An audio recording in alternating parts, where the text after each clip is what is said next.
یا رسول اللہ رفعت آپ نے پائی کہ بس، یا رسول اللہ رفعت آپ نے۔ الحمدللہ وحدہ والصلاة والسلام علی من لا نبی بعد، اما بعد فاعوذ باللہ من الشیطان الرجیم، بسم اللہ الرحمن الرحیم۔ ان اللہ وملائکتہ یصلون علی النبی یا ایہا الذین آمنوا صلوا علیہ وسلموا تسلیما، اللہم صل علی سیدنا ومولانا محمد وعلی آلہ واصحابہ وبارک وسلم وسلم۔ السلام علیکم ناظرین محترم، اجداد میرے رسول صلی اللہ علیہ وآلہ وسلم کے ربیع الاول کی خصوصی ٹرانسمیشن میں اس خصوصی پروگرام کے ساتھ جیو ٹیلی ویژن نیٹ ورک پر عامر لیاقت حسین حاضر خدمت ہے۔ ناظرین محترم، گزشتہ پروگرام میں گفتگو کا سلسلہ جہاں سے ٹوٹا تھا، آئیے اس سلسلے کو وہیں سے جوڑتے ہیں۔ میں نے آپ سے عرض کیا تھا کہ اللہ سبحانہ و تعالی جل مجدہ خالق و مالک، قادر مطلق ہے، سب کچھ کا خالق ہے، رازق ہے، مالک ہے، حاکم ہے۔ وہ ہر کچھ کرنے پر ہمہ وقت قادر ہے۔ کسی ایک کو وہ کیا کیا خوبیاں عطا کر دیتا ہے اور کسی دوسرے میں وہ کیا کیا کمی کر دیتا ہے، اور یقیناً وہ ایسا کرنے پہ قادر ہے۔ بہت کچھ عطا کرتا ہے، بہت کچھ کمی کر دیتا ہے۔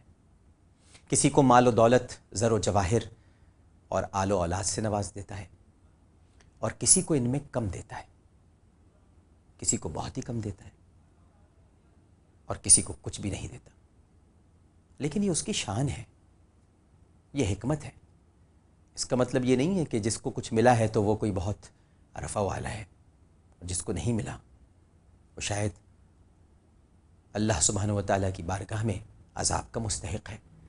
یہ تو اس کی شان ہے، اس کی حکمت ہے، اور اس کی حکمت کو ہم نہیں سمجھ سکتے۔ البتہ ہمیں اس حکمت کو کچھ سمجھانے کے لیے خالق و مالک کائنات اللہ سبحانہ و تعالی نے ایک بڑی پیاری سورہ ہے قرآن پاک کی، سورہ انعام، اس کی 165ویں آیت میں میرے رب نے ارشاد فرما دیا ہے کہ وَهُوَ الَّذِي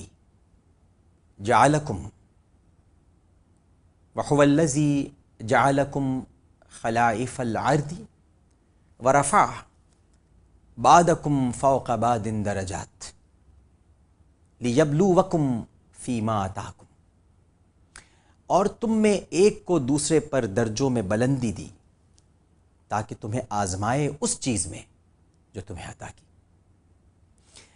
مطلب یہ ہے ناظرین کرام کہ اے میرے بندوں، اے میرے غلاموں، میری عنایتیں بھی آزمائش ہیں اور میری محرومی بھی آزمائش ہے، اور عنایت محرومی سے زیادہ بڑی آزمائش ہے، کیونکہ یاد رکھیے ناظرین کرام کہ جس کسی کو جتنا زیادہ ملا ہے اس سے اسی تناسب سے پوچھ گچھ زیادہ ہوگی۔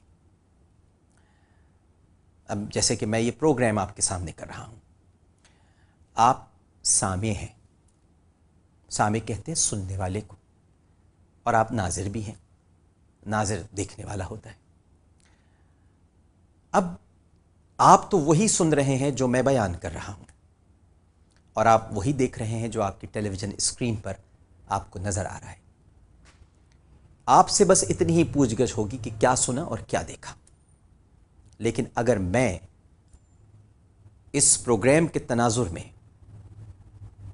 خدا نہ کرے یا خدا کرے ایسا نہ ہو کہ میں کوئی غلط حدیث کوٹ کر دوں، معاذ اللہ ثم معاذ اللہ، یا میں نبی کریم صلی اللہ علیہ وآلہ وسلم کی ذات اقدس سے کوئی ایسی بات منسوب کر دوں جو میرے آقا نے فرمائی ہی نہ ہو، یا میں کوئی غلط حوالہ دے دوں، کوئی ریفرنس ایسا دے دوں جو قابل اعتبار نہ ہو، تو میری اتنی زیادہ پوچھ گچھ ہوگی کہ آپ تصور نہیں کر سکتے۔ اسی طرح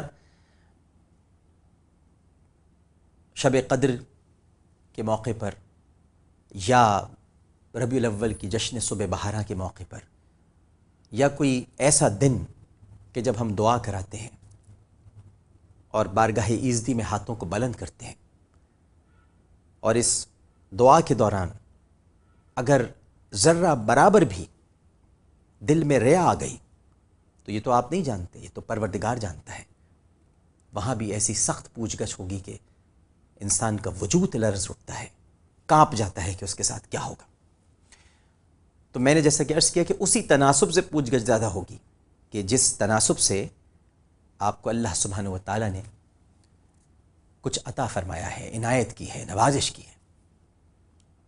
اور اے میرے بندوں، میری نوازشوں، عنایتوں کو تو نے میری مخلوق کی بھلائی کے لیے یا میری رضا و خوشنودی کے لیے بھی کبھی استعمال کیا، یا صرف دنیا میں ہی اپنا روب و دبدبا اور عیاشی اور آرام کے لیے استعمال کیا؟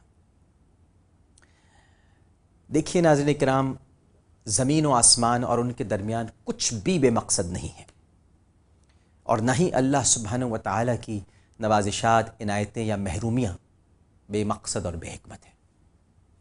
یہ بہت ذمہ داری سے عرض کر رہا ہوں، کوئی بھی اگر محروم ہے تو وہ یہ نہ سمجھے کہ خدا نخواستہ، یہ تو تصور بھی نہیں آنا چاہیے، یہ تو تصور بھی آپ کو دائرہ اسلام سے بھی خارج کر دیتا ہے، میں تو کہتا ہوں انسانیت سے ہی خارج کر دیتا ہے کہ اللہ نے عدل نہیں کیا۔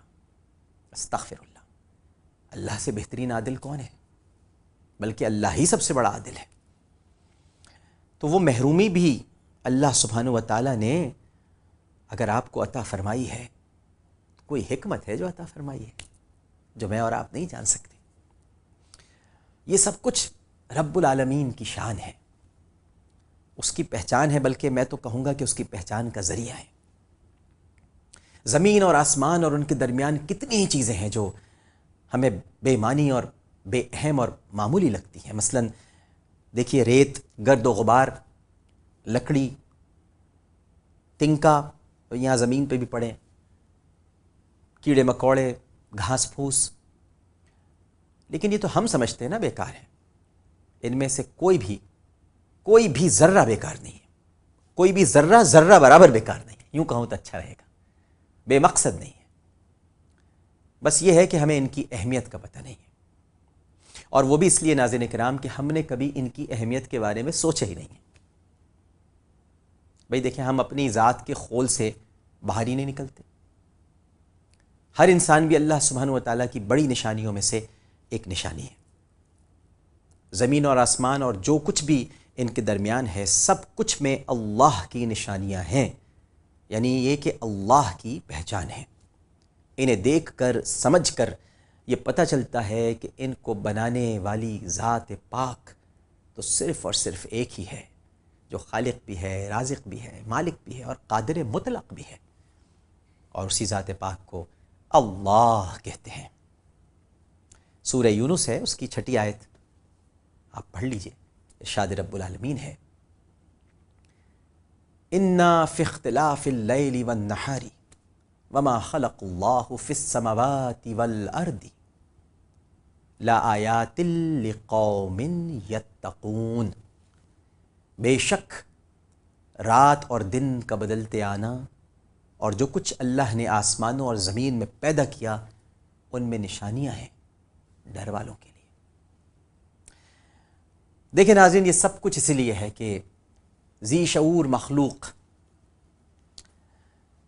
اور وہ ذی شعور مخلوق کون ہے؟ انسان، وہ یہ جان لے کہ اس کا کوئی رب ہے، وہ اپنے رب کو پہچانے، اس کا حکم مانے، اور صبح و شام اس کی پاکی کا ذکر کرے۔ اللہ کیا بناتا ہے، کیوں بناتا ہے، کیونکہ وہ تو مالک ہے، قادر مطلق ہے، وہ کسی کے لیے جواب دہ نہیں ہے، ہم اس کے سامنے جواب دیں۔